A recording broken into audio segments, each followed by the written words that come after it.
When Anna's uncle died, he left her a small, forgotten cabin deep in the woods.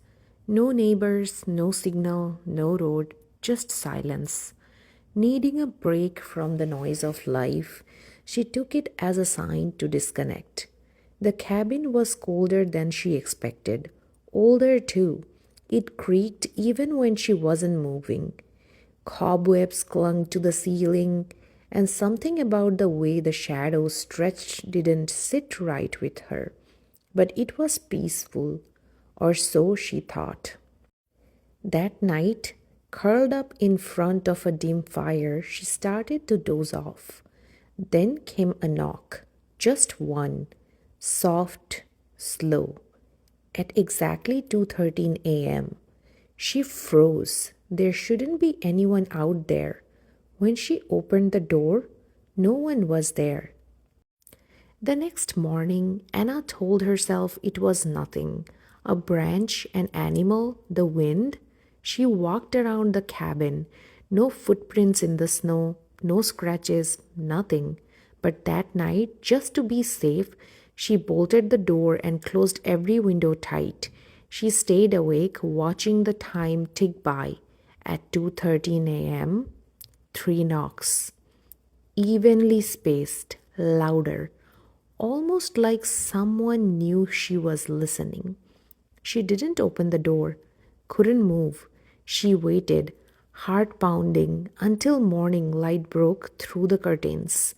Sleep deprived, she thought about leaving, but curiosity kept her there. That night, she set up her phone to record. At 2:13 a.m., she heard nothing. But when she watched the video next morning, her blood ran cold. The door didn't knock. The closet door opened. Inside the cabin, Anna replayed the video over and over. There it was, the closet door inching open at exactly 2:13 a.m., all on its own. She hadn't even looked at that closet since arriving. It was empty when she first checked. At least she thought it was. She dragged a chair in front of it and sat facing it all day. Nothing happened. That night, sleep finally took her. She dreamed of whispers behind the walls and cold breath on her neck. At 2:13 a.m., she woke to silence. The fire had gone out. The room was freezing. Then she heard it, not from the door, not from outside, a whisper right next to her ear. I'm still here. She turned, no one. She looked at the closet.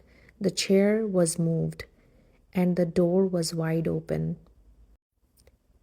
She was done. She packed her bag before sunrise, determined to leave. But as she stepped outside, she noticed something she didn't before, a second cabin, just barely visible through the trees, covered in vines and rotting wood, a twin to hers.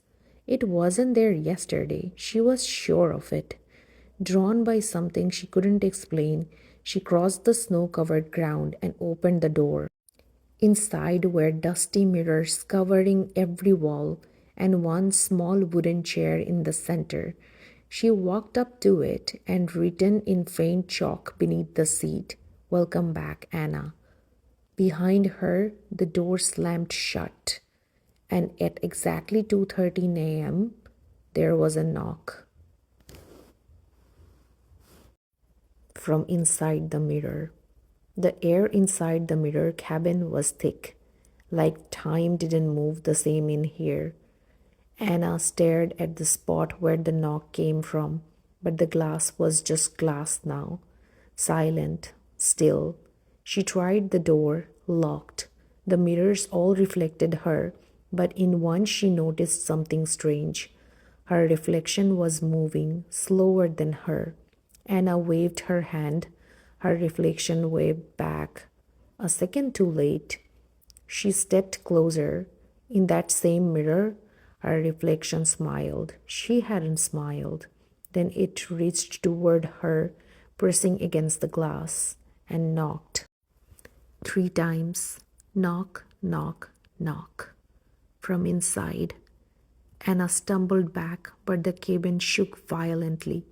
The mirrors around her began to crack, one by one. Each reflection stared at her with wide, unblinking eyes. The one with the smile whispered, "Let me out. You have had your turn." Suddenly, everything went dark. The next morning, a local ranger patrolling the outer forest spotted the old cabin. He said it hadn't been occupied for years, at least not since the previous owner, Anna's uncle, went missing. But inside, everything looked lived in. Fresh logs in the fireplace, a half packed bag, warm coffee in the mug. No sign of Anna, except one thing. In the corner, facing a mirror that didn't reflect anything, a note scratched into the wood: "Don't answer the knock."